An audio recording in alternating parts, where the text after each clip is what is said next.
In our overview of the electrical system, we will guide you through from the breaker panel to the remote station. SMT systems are wired for either 115, 208, or 230 volt power.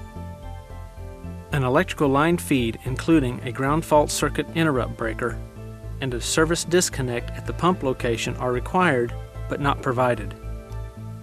The master control panel is the nerve center for the central system, providing interface between the pump and remotes and power management for the system. Line power is connected to the system at the motor contactor in the master control panel. When the contactor is closed, power is applied to the motor to drive the pump. Line power is provided through a fuse sized according to the line voltage to the 24-volt transformer. This transformer has three primary leads for connection to either 115, 208, or 230 volts. Transformer 24-volt output is applied through a 3-amp circuit breaker to various components in the system. Transformer common is connected to the white lead in all control circuits. A lamp in the master control panel indicates the presence of control voltage. 24 volts is sent from the master control panel through the float switch and the thermal switch on the unit to detect proper water conditions.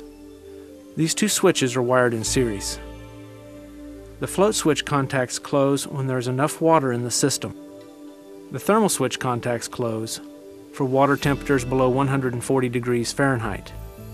Closing the contacts of the float switch and the thermal switch energizes relay K1. With relay K1 energized, 24 volts is connected to the red lead of the 5-conductor shielded cable to power the remote stations. Shielded cable is used to reduce interference with system operation caused by other equipment. Remote stations provide an interface to the pump unit and chemical controls. All remote stations will power up in the ready state. Remote panel indicators ready, off, and rinse will illuminate.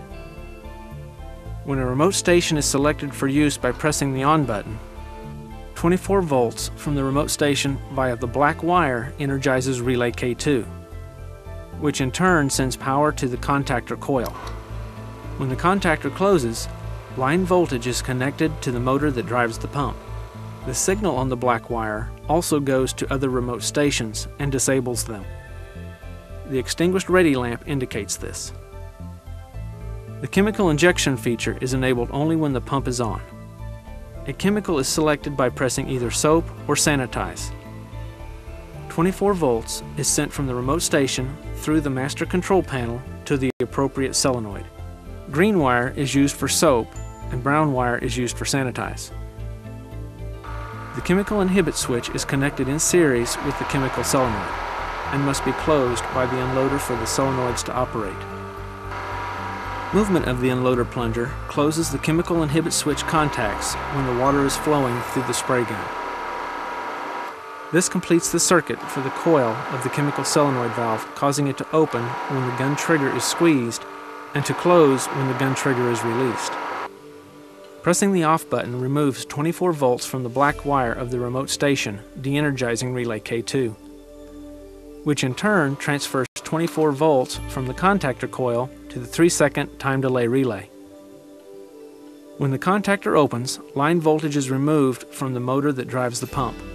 The 24 volts transferred to the time delay relay closes the relay and completes the circuit to the line pressure release solenoid.